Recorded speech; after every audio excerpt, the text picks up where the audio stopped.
Rebonjour ou bonjour. Si tu as déjà écouté cette première vidéo sur l'ancrage, ça sera rebonjour. Si tu ne l'as pas encore écouté, je te conseille de l'écouter en premier. Alors, je voulais quand même prendre le temps de revenir un petit peu sur ce travail d'ancrage et pourquoi c'est aussi important de prendre le temps de s'ancrer.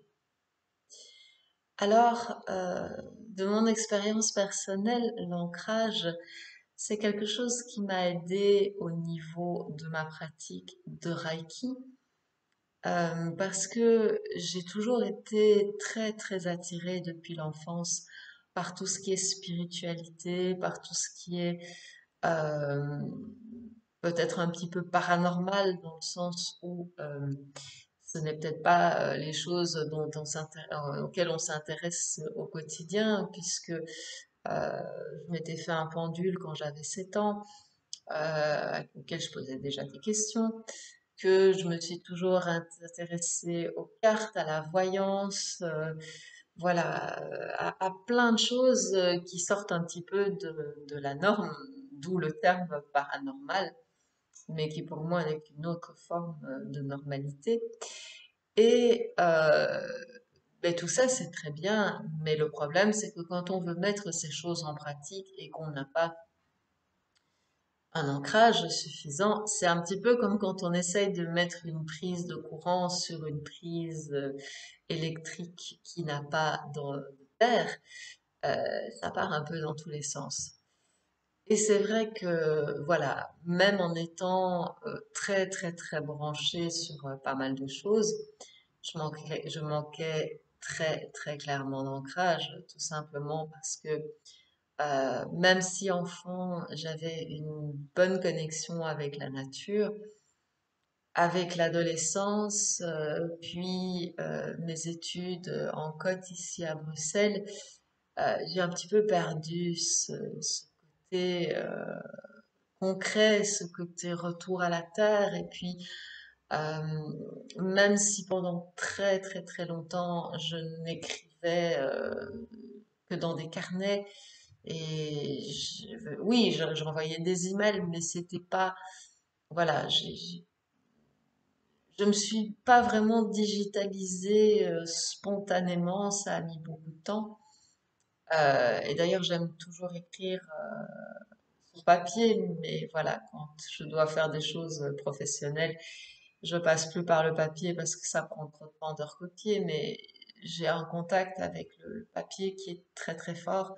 Par exemple, pour les livres, oui, je lis un petit peu sur Kindle, mais je préfère quand même tenir mon livre en main et tourner les pages. Mais cette petite parenthèse simplement pour dire que, voilà, je suis passée par deux phases dans ma vie. Une phase où j'étais vraiment dans la spiritualité et dans l'ésotérisme, donc tout ce qui est caché, parce que l'ésotérique, c'est ce qui est caché, et que donc je cherchais à comprendre un petit peu toutes ces choses inhabituelles. Et puis, petit à petit, avec l'âge et la vie, le travail, ben, tout ça est parti un petit peu aux oubliettes. Et j'ai commencé à vraiment être dans le concret, dans la matérialité, dans la possession aussi, puisque oui, j'admets que j'ai eu une période de ma vie où je consommais énormément. Et si je ne me définis absolument pas comme minimaliste, euh, j'essaye de n'acheter que ce dont j'ai besoin réellement. Oui, je me fais des petits plaisirs de temps en temps, mais voilà, ce n'est plus de l'ordre de dépenser une centaine d'euros chez Lush juste pour me faire plaisir. Je devrais peut-être pas dire de marque, mais voilà, c'est un exemple. Et où est-ce que je veux en venir avec tout ça? Eh bien, c'est que le yoga est arrivé dans ma vie à une époque où j'étais en train de me chercher à nouveau et que en me permettant de me reconnecter à mon corps, le yoga m'a ramené vers la spiritualité. Et c'est là que je me suis rendu compte que euh, bah déjà, on change pas qui on est.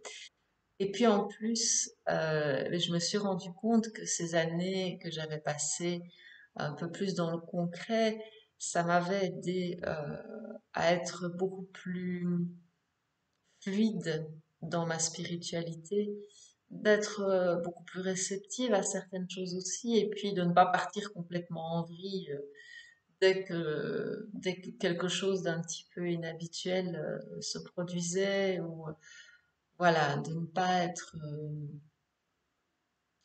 comment dire, peut-être trop réactive à certaines expériences, à certains ressentis, et de prendre du recul par rapport à ça.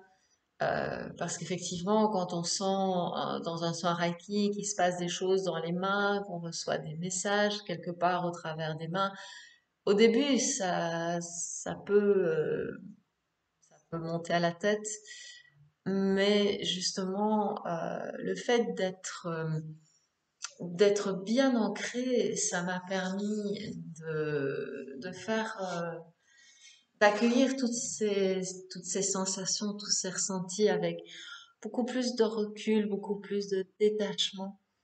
Et, euh, et ça m'a beaucoup aidé parce que ça peut être perturbant aussi quand du jour au lendemain, on commence à avoir des choses un peu inhabituelles qui se produisent.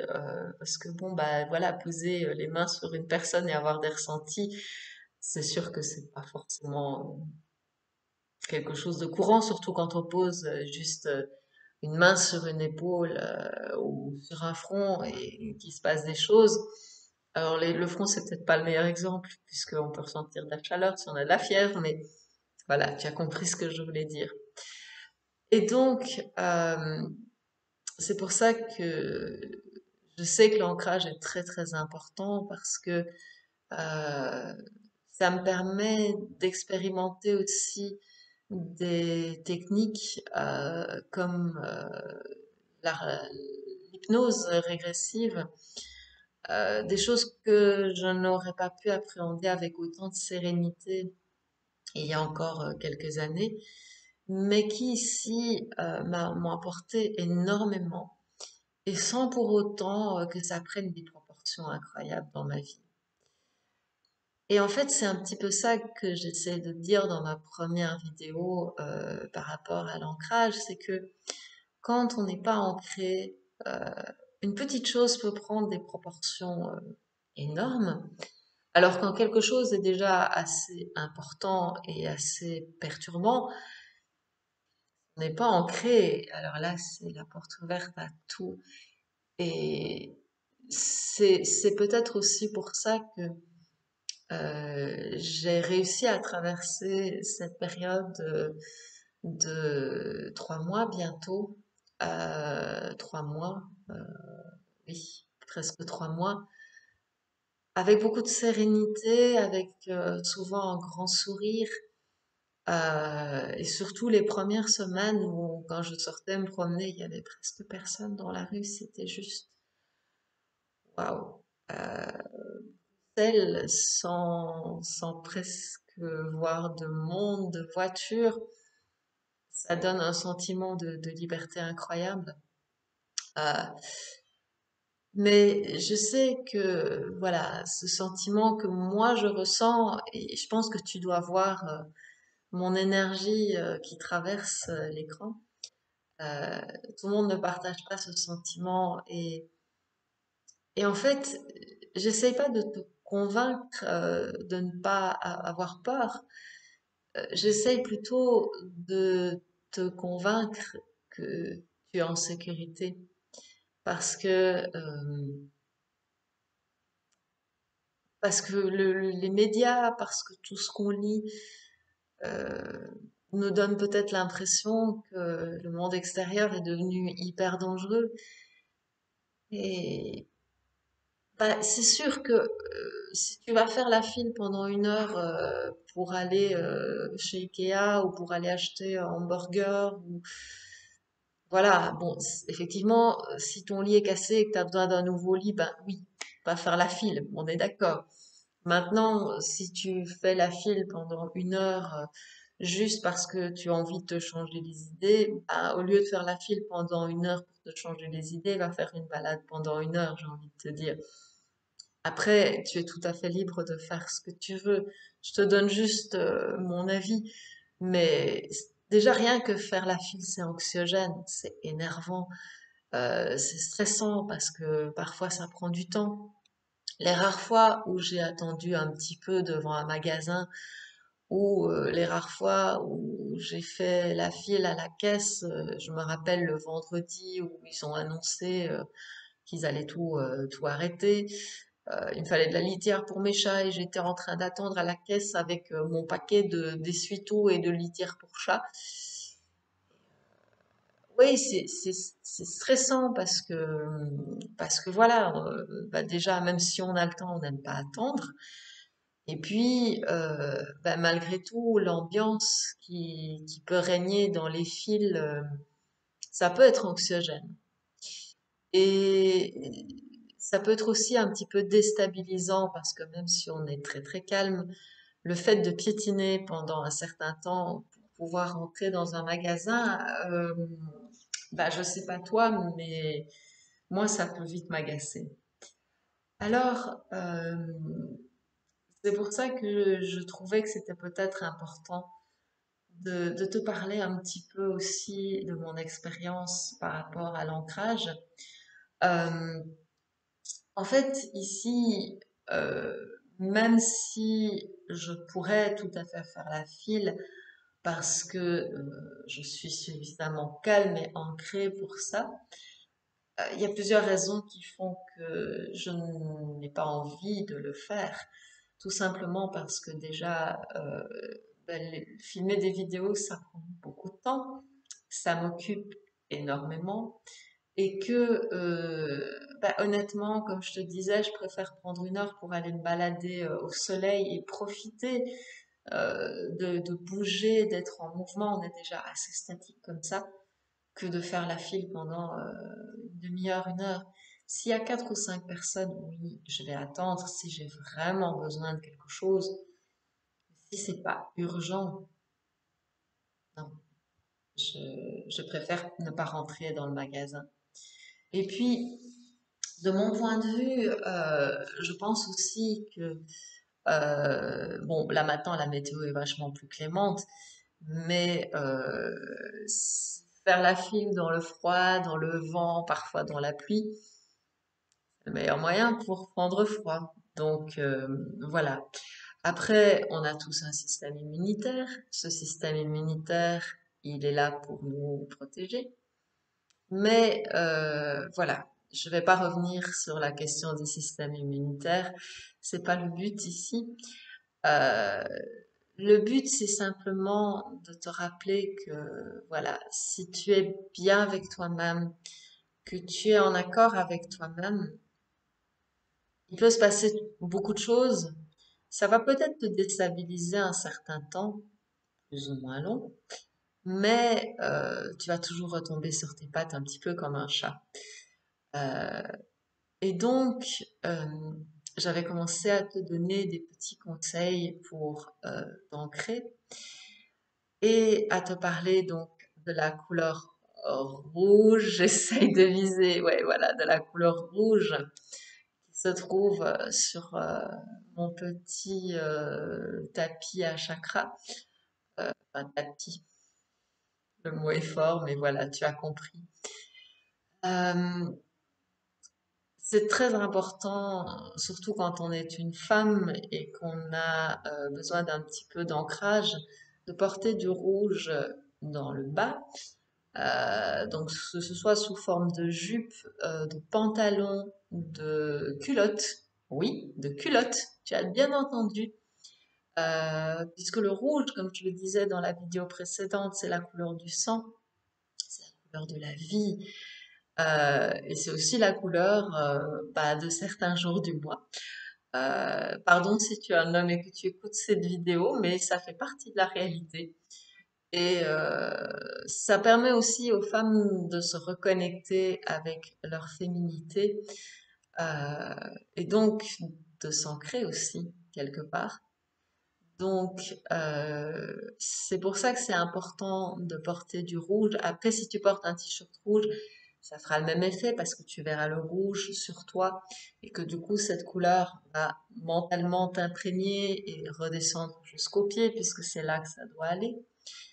Euh, Tu peux aussi, comme je le disais, aller marcher dans la nature. Si tu as un étang, un ruisseau, que tu aimes le contact avec l'eau, et que tu as la possibilité d'aller mettre tes mains ou tes pieds dans l'eau, c'est aussi fantastique. Évidemment, peut-être pas dans le canal à Molenbeek. Je comprends que ce ne soit pas l'endroit où tu as envie d'aller mettre tes pieds dans l'eau, mais si tu as les étangs d'Ixelles ou voilà les étangs au bois de la Cambre et que tu peux mettre tes pieds dans l'eau dans un endroit qui est assez sympa, oui, pourquoi pas. Euh, voilà. Donc ça, c'était la petite parenthèse parce que je sais que l'eau n'est peut-être pas toujours super agréable à Bruxelles, en tout cas pour les personnes qui vont regarder cette vidéo et qui sont sur Bruxelles. Voilà, je peux pas me prononcer pour les autres endroits. Euh, Tu peux, comme je le disais, visualiser une montagne en méditant et t'inspirer de la force, de l'immobilisme de la montagne qui reste là, quoi qu'il arrive. Ça va peut-être s'éroder un petit peu, mais finalement, les montagnes, c'est peut-être ce qu'il y a de plus stable. Tu peux te visualiser en chêne centenaire avec des racines très très profondes qui descendent dans le sol en méditation. Euh, et puis, tu peux aussi visualiser ton coccyx en contact avec le sol, soit en position assise, soit en position allongée. Et imaginez que ta respiration passe par cet endroit. Comme je l'avais dit dans la vidéo précédente, tu peux aussi visualiser une colonne le long de ta colonne vertébrale, une deuxième colonne, où tu as ta respiration qui circule de bas en haut et de haut en bas et qui vient nourrir justement ce premier chakra, Muladhara, et te reconnecter à la terre par le coccyx, encore une fois.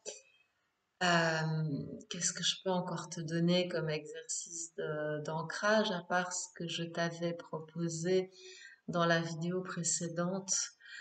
Euh, Être en contact avec la nature, c'est peut-être un des meilleurs moyens. Puis, un des meilleurs moyens de s'ancrer, pour moi, c'est encore de méditer. Juste méditer. Pratiquer le yoga si la méditation, c'est moins ton truc. Mais voilà, essaye vraiment, si tu as la possibilité de méditer, de prendre le temps de le faire, ça aide énormément pour l'ancrage. Donc voilà. Je vais terminer cette vidéo ici. Je te remercie vraiment de l'avoir écoutée. J'espère qu'elle t'est utile. Et si tu as des questions, n'hésite pas à me contacter pour avoir plus d'informations. Je me ferai un grand plaisir d'y répondre. Si tu veux une méditation spécifique, n'hésite pas à me contacter via mon site et je te ferai, ou via mail si tu as mon email, et je te ferai une méditation sur un sujet qui te plaît. Je te souhaite une excellente journée ou une excellente soirée, je ne sais pas quand tu regarderas cette vidéo, et je te dis à très très bientôt avec une petite méditation.